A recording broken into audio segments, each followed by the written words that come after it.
주신 말씀 에스겔 15장 1절로 8절의 말씀을 중심으로 열매 없는 삶에 예고된 불심판, 열매 없는 삶에 예고된 불심판이라는 제목으로 하나님 말씀 함께 나누도록 하겠습니다. 여러분, 우리가 잘 알고 있는 매슬로우의 욕구 5단계가 있습니다. 물론 그가 사망하고 난 이후에 몇 단계가 더 더해져서 현재는 8단계까지 이제 돼 있는데요. 가장 아래에 보면 생리적인 욕구가 있습니다. 우리 사람이 살아가면서 이런 기본적인 5가지 욕구가 필요합니다라고 나름 정리를 해놨는데, 가장 아래에 생리적인 욕구가 있습니다. 그 생리적인 욕구가 무엇일까요, 여러분? 먹고, 그죠? 자고, 배출해내는 그런 기본적인 욕구들이 우리가 인생을 사는데 정말 중요하고 기본적인 것이다 라고 얘기합니다. 그런데 여러분, 시대가 변하면서 조금 이 매슬로우의 욕구 5단계도 달라졌습니다. 이 생리적인 욕구보다 더 밑에 있는 게 있습니다. 첫 번째는 배터리, 그 위에는 와이파이, 그 위에는 인터넷. 우리가 먹고 자고 배출하는 것보다 더 필요한 게 뭡니까? 스마트폰의 배터리. 이거 떨어지면 잠을 못 자면 못 자지 이거는 못 견딘다라는 거예요. 그래서 여러분, 우리가 여행 갈 때나 어디 갈 때 다른 건 다 잊어버려도 뭘 안 잊어버리죠? 보조 배터리. 보조 배터리 충전기 절대 잊어버리지 않습니다. 챙기고 또 챙기고 또 챙기죠. 두 번째는 어디를 가나 앉으면 제일 먼저 뭘 물어보죠? 와이파이. 와이파이 비밀번호가 어떻게 되죠? 와이파이 비밀번호가 어떻게 되죠? 또 하나, 인터넷망이 제대로 연결되어 있지 않으면 견디지 못합니다. 특별히 우리 한국 분들은 이 빠르고 또 여러 가지로 세련되고 진행이 잘 꾸며져 있는 우리 한국 인터넷망에 익숙해 있다가 조금이라도 요것과 다른 환경에 가면요, 견디지 못합니다. 왜 이렇게 안 돼? 왜 이렇게 빨리 안 돼? 라고 하면서 답답해합니다. 여러분, 이 스마트폰이 우리 삶으로 들어옴에 따라서 우리의 삶의 패턴과 심지어 우리 삶의 욕구에 대한 기본적인 것까지도 다 바뀌게 된 것을 우리는 확인할 수 있습니다. 하지만 이 스마트폰의 모습과 기능이 계속해서 업그레이드되고 달라진다 할지라도 한 가지 변하지 않는 것은 있습니다. 그것은 바로 이 스마트폰을 가지고 다니는 본질적인 이유입니다. 여러분, 저도 스마트폰을 이렇게 늘 가지고 다닙니다. 가지고 다니는데 제가 이 스마트폰을 가지고 다니는 가장 기본적인 이유는 무엇일까요? 연락하는 거예요, 여러분. 전화를 받고, 예전엔 그래서 이거를 뭐 셀폰이라고도 얘기하고 핸드폰이라고도 얘기를 하고 휴대폰이라고도 얘기했습니다. 결국은 이걸 가지고 다니는 이유는요, 내가 전화를 걸고 받고 또는 메시지 메신저를 주고 받을 수 있어야 됩니다. 아무리 최신형 휴대폰이라도요, 스마트폰이라도 그 기능이 없으면 더 이상 이 스마트폰을 가지고 다닐 이유가 없는 거죠. 다시 말해, 이 스마트폰을 만든 본질적인 이유는 연락을 주고받고 서로 간에 안부를 묻고 소식을 전하고 받을 수 있어야 되는데, 그 기능을 제대로 감당하지 못한다면 아무리 비싼 스마트폰이라 할지라도 쓸모없고 필요 없게 된다는 것을 우리는 알 수 있습니다. 우리 그리스도인들의 삶도 그렇습니다. 성경 말씀을 보면 우리 그리스도인들의 삶은 어떤 삶을 살아야 되는가에 대해서 얘기할 때 항상 열매라고 하는 부분을 말합니다. 열매가 있어야 된다.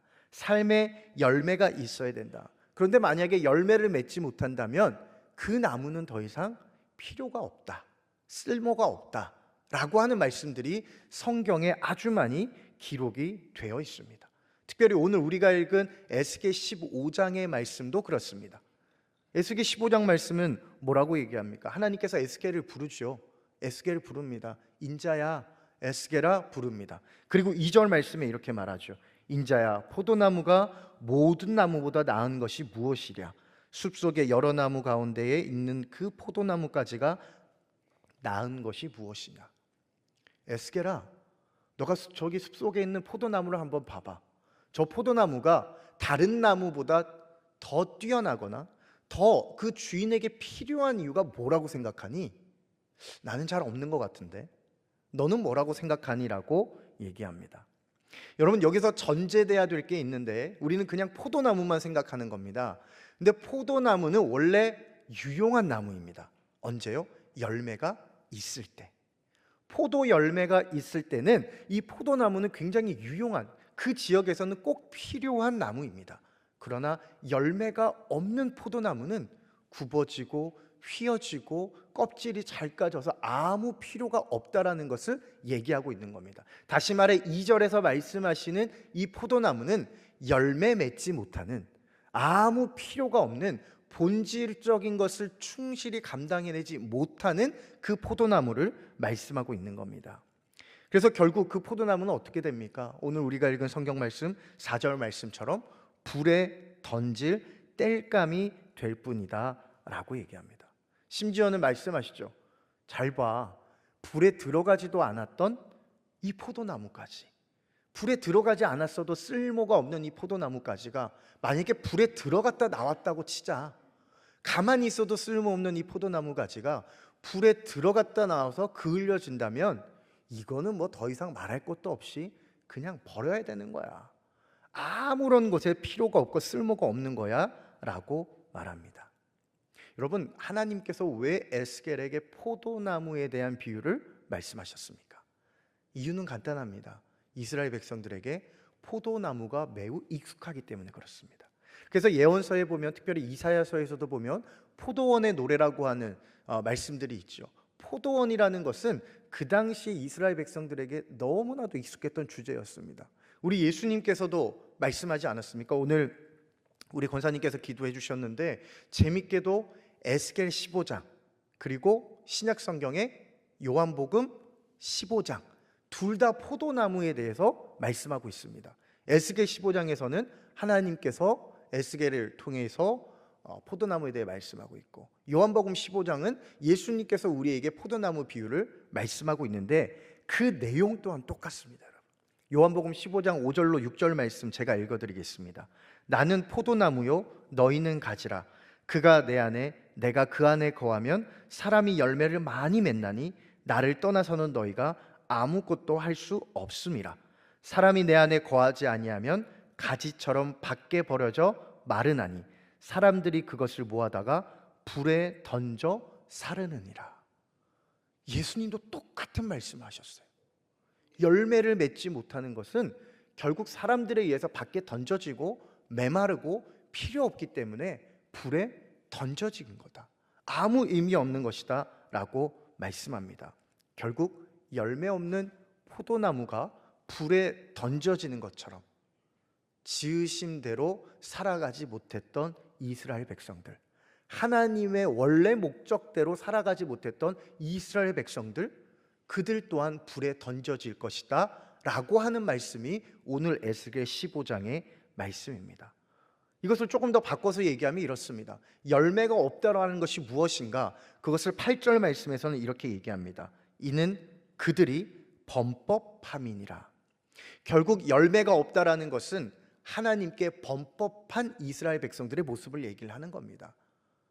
하나님을 떠나서 살아가는 삶, 하나님이 아닌 다른 것들을 붙잡고 살아가는 삶, 하나님이 다시 돌아와라, 내가 너를 사랑한다, 내가 너를 놓치지 않고 있다 말씀하셔도, 끊임없이 말씀하셔도 하나님을 뒤로 하고 하나님께로 돌아가지 않는 삶, 그 삶을 범법한 삶이라고 얘기하고 열매가 없는 삶이다 라고 말하고 있습니다. 그리고 그 열매가 없는 이스라엘 백성들, 그들은 결국 포도나무 가지가 불에 던져짐과 같이 어떻게 해요? 이방 민족들에게 던져져서 아픔과 슬픔과 고통을 당하고 결국은 그 땅이 황폐하게 될 것이다 라는 말씀, 그 엄중한 하나님의 심판의 말씀이 오늘 에스겔 15장에 기록되어 있습니다. 여기서 우리가 깨닫게 되는 첫 번째 은혜가 있죠. 그것은 바로 열매 없는 삶은 결국 하나님의 심판을 만나게 된다는 것입니다. 우리가 하나님에 대해서 오해하지 말아야 할 것이 있습니다. 하나님은 사랑의 하나님입니다. 그렇다고 그 사랑의 하나님께서 모든 것을 용서하신다라는 의미가 잘못해도 그냥 어이구 이뻐 이렇게 하는 하나님이 아니라는 거예요. 우리는 심판하시고 징벌하시는 하나님을 생각할 때 사랑의 하나님을 생각하지 않습니다. 아니죠. 하나님은 우리를 사랑하기 때문에 우리를 심판하시는 겁니다. 하나님은 우리를 사랑하기 때문에 우리를 살리시기 위해서 잘못된 길로 가고 있는 하나님의 백성들을 돌이키게 하기 위해서, 아무리 말해도 변화되지 않는 그들을 돌이키게 하기 위해 충격요법으로 그들을 심판하시고 우리의 삶에 찾아오셔서 때로는 불편한 손길로 우리를 만지시는 분, 그분이 바로 하나님이요, 그 하나님이 사랑의 하나님이라는 겁니다. 여러분, 사랑의 하나님은 때로는 우리를 심판하십니다. 우리의 삶에 열매가 없을 때에. 한번 생각해 볼까요? 저와 여러분들의 삶에는 어떠한 열매가 있습니까? 우리의 신앙에는 어떠한 열매가 있습니까? 한번 저와 여러분들의 신앙을 돌아보고 점검했으면 좋겠습니다. 열매가 있는 삶은 어려운 삶이 아닙니다. 바꿔 얘기하면 우리가 주님 안에 거하는 삶이 열매 맺는 삶입니다. 여러분, 포도나무 비유를 한번 쭉 계속 묵상해 보십시오. 저는 이 포도나무 비유 자체가 하나님께서 우리에게 주신 은혜를 설명한다고 저는 확신하거든요. 포도나무 가지가 포도나무에 붙어 있으면 열매를 맺습니다. 포도나무 가지가 한 것은 무엇인가요? 뭐죠? 붙어 있는 거 하나예요, 여러분. 포도나무 가지가 스스로 영양분을 주기를 합니까? 뭘 할 수 있습니까? 포도나무 가지는 아무것도 할 수 있는 게 없습니다. 그냥 붙어 있기만 하면 열매를 맺게 된다라는 거예요. 우리가 하나님께 붙어 있기만 하면 하나님이 우리로 하여금 열매를 맺게 해주신다라는 거예요. 하나님은 우리에게 다른 걸 원하시는 게 아니라는 겁니다. 우리가 주님 안에 거할 때에 우리가 하나님의 뜻대로 살아갈 수 있는 삶을 만들어 주신다라고 우리에게 말씀하고 있는 거죠. 하나님의 뜻대로 살아가는 것이 무엇입니까? 하나님의 뜻대로 살아간다라는 것은 우리가 너무나도 잘 아는 것처럼 신약 성경 데살로니가전서 5장 16절로 18절에 나와 있습니다. 항상 기뻐하라, 쉬지 말고 기도하라, 범사에 감사하라. 이는 그리스도 예수 안에서 너희를 향하신 하나님의 뜻이니라. 누군가가 하나님의 뜻이 무엇입니까? 라고 물어본다면 하나님의 뜻은 항상 기뻐하고 쉬지 말고 기도하고 범사에 감사하는 것입니다. 그러나 이것은 우리의 뜻대로 되지 않는다라는 것 저와 여러분이 너무나도 잘 압니다. 우리의 의지로 되지 않는다라는 것 너무나도 잘 압니다. 그래서 어디에 있을 때요? 이는 그리스도 예수 안에서, 우리 안에서가 아니라요, 예수님 안에 우리가 거할 때에 우리로 하여금 그렇게 살아갈 수 있도록 하시는 하나님의 뜻이 바로 그것이라는 거예요. 우리가 해야 할 것, 우리가 깨달아야 될 것은 다른 것이 아닙니다. 예수님 안에 있는 것, 주님 안에 있는 것이 하나님의 뜻이라는 겁니다. 세상을 바라보고 세상을 의지하는 게 아닙니다. 세상의 방법들을 쫓아가는 게 아니고요, 세상의 기준에 목매어 사는 삶이 아니라는 겁니다. 우리가 하나님 곁에 붙어 있는 것이 중요하다. 다시 말해, 심판을 만나지 않기 위해서는, 심판을 통해 아픔을 겪지 않기 위해서는 우리가 하나님 곁에 바짝 붙어 있어야 된다는 겁니다. 여러분, 가족들 간에 정말 중요한 것 하나를 놓치며 살아갈 때가 있는 것 같습니다. 여러분들은 가족들 간의 화목함을 위해서 어떻게 하는 것이 정답이라고 생각하십니까? 우리는 대부분 생각합니다. 가족들과 함께 시간을 많이 보내고, 가족들을 위해서 내가 더 많은 사랑을 표현하고, 가족들을 내가 더 많이 배려하고 먼저 양보할 때에 그 가정 가운데 평화가 깃든다, 가정이 화목할 수 있겠다라고 생각합니다. 그런데 여러분, 해보지 않으셨습니까? 사람을 바라보면 바라볼수록 어떻게 됩니까? 실망하게 되죠. 우리가 예전에 자주 불렀던 찬양이 있습니다. 이런 찬양입니다. 사람을 보며 세상을 볼 때 만족함이 없었네. 나의 하나님 한 분만으로 나는 만족하겠네. 여러분, 사람은 보면 볼수록 실망할 수밖에 없습니다. 그래서 사람은 믿음의 대상이 아니라 사랑의 대상이라는 거죠. 내가 사람을, 가족들도 그렇습니다. 내가 이 정도 했으면 변하겠지? 아니요, 여러분. 나도 내가 바꿀 수 없는데 내가 어떻게 남을 바꿀 수 있습니까, 여러분? 나도 수십 년간 나의 작은 습관 하나도 못 바꾸는데 내가 아무리 잔소리를 많이 한다고 그 사람이 바뀔까요? 아니에요, 여러분. 바뀌지 않습니다. 가족들하고 시간을 정말 많이 보내면 가족들 간의 화목함이 있을 것 같습니까? 그럴 수도 있겠죠. 그러나 그것도 잠시일 뿐입니다. 잠시일 뿐입니다. 가족들이 너무 같이 있으면요, 나중에는 힘들어한대요. 힘들어한대요. 조금 적당한 거리를 두고 밖에서 저녁도 좀 자주 먹고 들어오고 서로 이렇게 해야 어느 정도 평화가 유지가 되지, 너무 집에서 계속 같이 있는 것도 서로 부딪히는 원인이 된다라고 얘기합니다. 그러면 우리는 뭘 해야 될까요? 가족들이 서로를 바라보는 것, 그것을 넘어서서 가족들이 이제는 손에 손을 잡고 한 곳을 바라봐야 됩니다. 그곳이 어디입니까? 예수 그리스도입니다. 가족이 가족을 바라보고 서로의 얼굴을 바라보고 그 사람들만 바라보고 살면 화목이 임하는 게 아니라는 거예요. 가족 가운데 열매가 맺혀지고 아름다운 열매로 가득하게 되려면 모든 가족들이 손에 손을 잡고 하나님을 바라보고 표대를 향해서 달려나가야 된다는 겁니다. 여러분, 가족들 간에 불화가 일어나고 가족들 간에 열매가 없다면 그 가정은 또한 하나님 앞에 심판을 받을 수밖에 없음을 여러분, 우리는 기억해야 됩니다. 그 책임이 바로 우리에게 있습니다. 부모에게 있고요, 할아버지 할머니에게 있습니다. 우리 가정이, 우리 자녀들의 가정이 열매를 맺게 하기 위해서 어떤 길을 가야 되는지 알려주는 것, 우리의 책임감입니다. 하나님이 우리에게 주신 의무입니다. 하나님을 바라봐야 되는 것, 그리고 그것을 통해서 열매를 맺어가야 되는 것. 왜 그렇습니까? 온 가족이 주님 안에 거할 때, 온 가족이 하나님께 딱 붙어 있을 때 그 가정에 하나님의 뜻대로 살아갈 수 있는 힘이 생기기 때문에 그렇습니다. 하나님을 바라보고 하나님에게 붙어 있는 가정이니까 힘들고 어려워도 항상 기도할 수 있고 항상 감사할 수 있고, 우리가 우리의 힘으로 되지 않는 것 너무나도 잘 알고 있지 않습니까?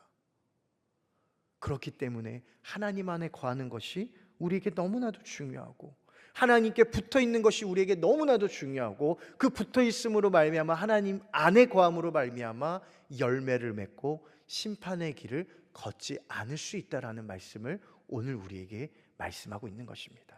오늘 이 시간 저와 여러분과 또 여러분들의 가정과 여러분들의 자녀들의 가정에 함께 도전하며 하나님의 말씀을 선포하기 원합니다. 하나님 안에 거하십시오. 하나님만 바라보십시오. 그리고 우리가 주님께 바짝 붙어 있으므로 열매를 맺어 심판의 길이 아닌 하나님께서 주신 기쁨과 감사의 길을 걸어갈 수 있는 저와 여러분이 될 수 있기를 주님의 이름으로 축복합니다. 두 번째 깨닫게 되는 것이 있습니다. 그것은 바로 참된 열매는 하나님을 기뻐하는 것입니다. 참된 열매는 뭐라고요, 여러분? 하나님을 기뻐하는 것입니다. 오늘도 우리가 찬양을 했지만 나 주님의 기쁨 되기 원하네라는 찬양이 있습니다.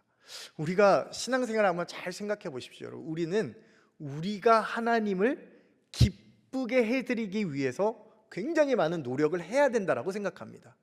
저도 그랬거든요, 여러분. 그런데 그러다 보니 그게 제 마음 가운데 한켠에는 무거운 짐이 되는 거예요. 내가 어떻게 하나님을 기쁘게 해드릴 수 있을까? 그런데 여러분, 미가서 6장 말씀을 한번 읽어보십시오. 우리가 무엇으로 하나님을 기쁘시게 해드릴까? 천천의 순양으로, 만만의 기름으로 하나님을 기쁘시게 해드릴 수 있는가? 아니라는 거예요. 여러분, 우리가 하나님을 위해서 무엇을 해드려야 하나님이 우리를 보고 기뻐하실까요? 여러분, 우리가 봉사를 만 시간 하면 하나님이 우리를 기뻐하실까요? 주일 아침 6시부터 마지막 순간 8시까지, 교회 8시 문 닫는 그 직전까지 교회에서 1시간도 빠짐없이 봉사하고 수고하고 그렇게 50년을 살면 하나님이 우리를 기뻐하시겠습니까? 성경을 백독하고 성경 필사를 3000번 하면 하나님이 우리를 기뻐하시겠습니까? 여러분, 그것으로 하나님을 기쁘시게 할 수는 없습니다. 하나님 마음 가운데 흡족함을 드릴 수도 있고 흐뭇함을 드릴 수는 있지만 하나님을 진짜 기쁘시게 하는 것은 그것이 아니라는 거예요. 오늘 7절 말씀 하반절에 이렇게 나옵니다. 내가 여호와인 줄 너희가 알리라. 에스겔서의 핵심 주제라고 말씀드렸습니다. 내가 여호와인 줄을 알리라. 다시 말해 이스라엘 백성들은 하나님을 몰랐다라는 거예요. 여러분, 누군가를 안다라는 것은 무엇입니까? 안다라는 거는요, 그냥 있는 그 자체만 생각해도 기분이 좋아지는 거예요. 여러분 가끔씩 그런 얘기 듣지 않습니까? 누군가에게 내가 지난번에 어떤 모임에 갔는데 누구누구를 만났어. 그런데 그분이 집사님 안다 그러던데, 권사님 잘 안다 그러던데 라고 얘기를 합니다. 곰곰이 생각합니다. 누구지? 누구지? 아무리 생각해도 이름이 떠오르지 않습니다. 누구지? 떠오르지 않습니다. 그러다가 떠올랐습니다. 한번 세미나 때 옆자리에 앉았던 사람이었습니다. 여러분 잘 아는 사람입니까? 그냥 아는 사람입니다. 말 그대로 스쳐가듯 아는 사람입니다. 그런데 한번 짧은 시간 안에 그 사람을 안다고 그 사람에 대해서 이렇고 저렇고, 저 사람은 이렇고요, 그 사람은 이랬고 저랬고, 여러분 그렇게 얘기할 수 있는 거 아니지 않습니까? 정말 그 사람을 알고 그 사람에 대해서 얘기할 수 있다는 것은 깊은 교제가 있어야 되고, 서로 간의 마음과 마음을 열어야 되고, 그리고 어떻게 해요? 서로와 서로의 오랜 기간 교제 시간이 필요하다는 겁니다. 하나님을 안다라는 것은 그런 겁니다. 그냥 머리로 하나님을 아는 게 아니고요, 하나님을 경험해보고, 하나님의 은혜가 내 마음에 머물러 있고, 하나님의 은혜를 떠올리기만 해도 너무나도 좋은, 그 자체가 좋은 게 아는 거예요. 여러분 자녀들 생각하면 어떻습니까? 그 자체만으로도 기분이 나쁘세요, 여러분? 표정들이 오늘 좀 어두우신데, 조금 더 본질적으로 좀 시간을 되돌려서 말씀드리겠습니다. 지금의 여러분들의 자녀가 아니고요, 학교에 들어가기 전에 여러분들의 자녀를 생각해 보십시다. 그 자녀들을 생각해 보면 여러분, 저도 말씀을 준비하면서 너무 반성을 많이 했어요. 내가 내 마음이 이렇게 교만하구나, 사람이 이렇게 간사하구나. 아이가 태어났을 때는 제일 많이 하는 게 뭐죠? 먹고 자고, 그죠? 배출해내는 거. 그거 제일 많이 합니다. 이 아이가 집안에 도움이 될까요, 안 될까요, 여러분? 하나도 집안에 도움이 되는 게 없어요. 잠도 못 자게 하지요. 기저귀값, 분유값, 그리고 또 먹는 것도 아무거나 먹일 수 없으니까 좋은 식재료 사다 보니 또 돈이 2배나 들기도 하고요. 또 뭐 이것저것 하다 보면 옆집 아줌마가 이거 하면 우리 애도 해주고 싶은데 없는 형편에 어떻게든 아껴서 하나라도 더 해주는, 그냥 그 존재 자체가 기쁨이었습니다. 힘든 일이 있어도 그 아이를 생각만 하면 막 웃음이 나고요. 그러니까 쉽게 생각하면 여러분들이 지금 손주 생각하시면 됩니다. 그 아이만 생각하면 마음이 기쁘고 좋고 그런 거예요, 여러분. 그런데 언제부터 우리에게 어둠의 그림자가 들이기 시작합니까? 교육 시스템 안에 아이들이 들어가는 순간 달라집니다. 그 자체로만 좋았던 아이들이 그 자체가 만들어낸 결과에 따라서 그 아이들을 좋아하게 됩니다. 그렇죠? 그 아이 자체만 좋아하는 게 아니고요, 그 아이가 100점을 맞아오거나 뭔가를 잘하거나 원하는 학교에 들어가거나 더 성장하면 어떻게 합니까? 좋은 직장에 취업을 하거나 조금 더 나가면 원하는 때에 결혼은 하거나, 마음이 조급하지 않습니까? 내가 당장 이제 은퇴하고 퇴직할 날이 얼마 안 남았는데 얘가 결혼을 안 해요. 나는 뿌려둔 게 많은데 거둬야 되는데 그때까지 결혼을 안 하면 속상한 거죠. 제때 결혼하고 내가 원하는 사람과 결혼하고 좋은 직장에 가야 그 모습을 보고 기뻐하게 되는 우리의 마음이 있지 않습니까, 여러분? 그게 이스라엘 백성의 마음인 것 같아요.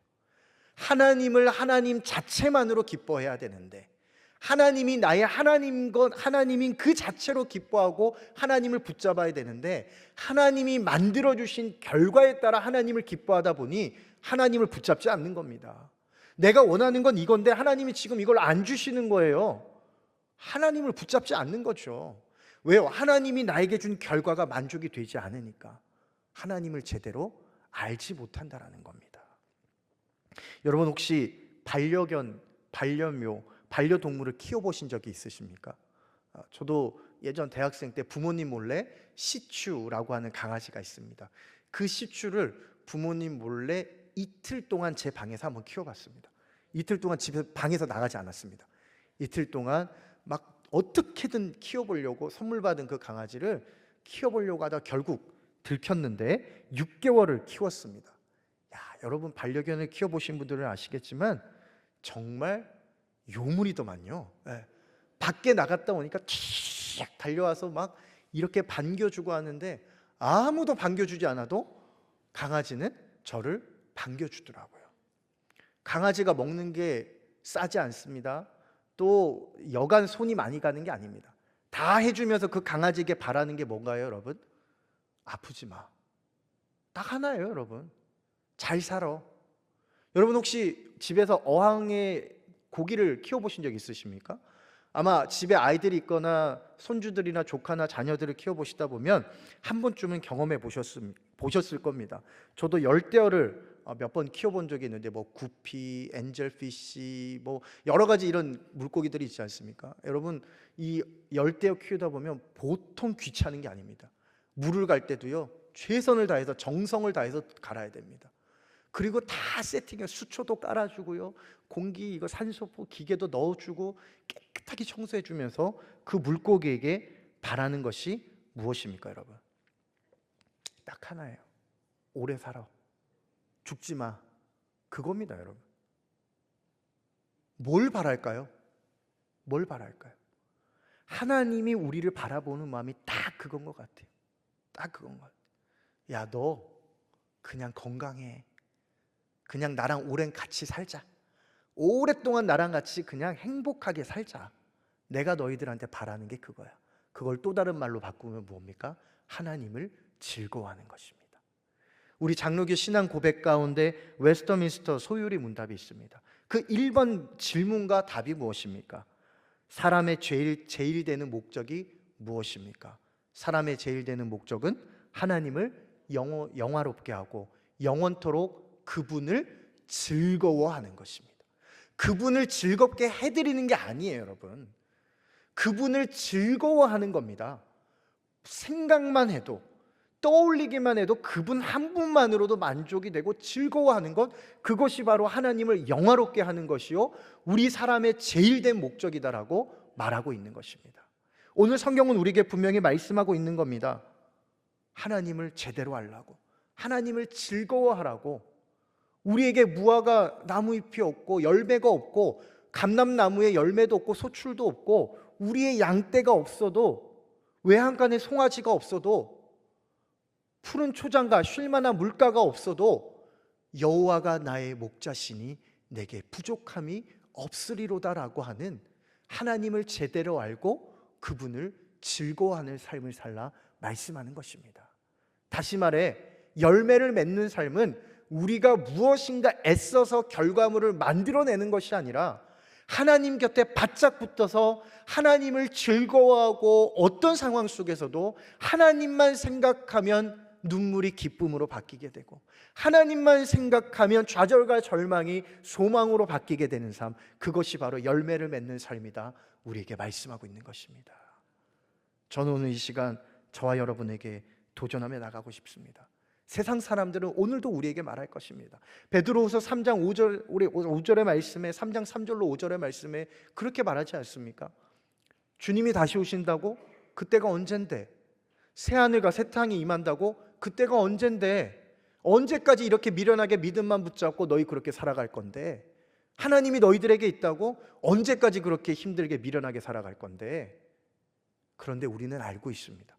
우리가 주님 곁에 붙어 있기만 하면, 우리가 그분을 즐거워하는 삶을 살기만 하면 열매는 하나님께서 주신다라는 것을. 그렇기 때문에 우리는 후회하지 않고 하나님께 붙어 있는 것 가운데 실망하거나 낙심하거나 좌절하지 않고 넘어져도 일어날 수 있고 7번 넘어져도 다시 일어날 수 있는 힘을 가질 수 있다는 것입니다. 사랑하는 여러분, 오늘 주신 하나님의 말씀을 가슴 깊이 새기실 수 있길 바랍니다. 하나님 옆에 바짝 붙어 있으십시오. 하나님 옆에 붙어 있어서 하나님이 주시는 열매로 심판의 길을 걷지 않으시기를 주님의 이름으로 축복합니다. 주님과 함께 붙어 있으므로 그분을 즐거워함으로 어떠한 상황 속에서도 하나님 한 분만으로도 만족하고 그분을 위해서 내가 다시 일어날 수 있는 힘을 가지고 하나님을 영원토록 즐거워하며 기쁨 가운데 신앙생활할 수 있는 저와 여러분이 될 수 있기를 주님의 이름으로 축복합니다. 그 열매 맺는 삶을 통해서 우리의 가는 길이 힘들고 어려워도 늘 주님 주신 힘으로 승리의 길을 걸어가는 저와 여러분이 될 수 있기를 주님의 이름으로 축복합니다. 우리 함께 찬양하며 기도의 자리로 나아가도록 하겠습니다. 우리가 주님을 섬긴다라는 것은 무언가를 하는 걸 얘기하지 않습니다. 주님 곁에 붙어 있는 것, 주님과 함께 영원토록 동행하며 그분을 즐거워하는 것, 그것을 말하는 것입니다. 그 길 가운데 하나님 주신 믿음으로 또 감사함으로 걸어가는 저와 여러분이 되기를 찬양을 통해 함께 고백하겠습니다.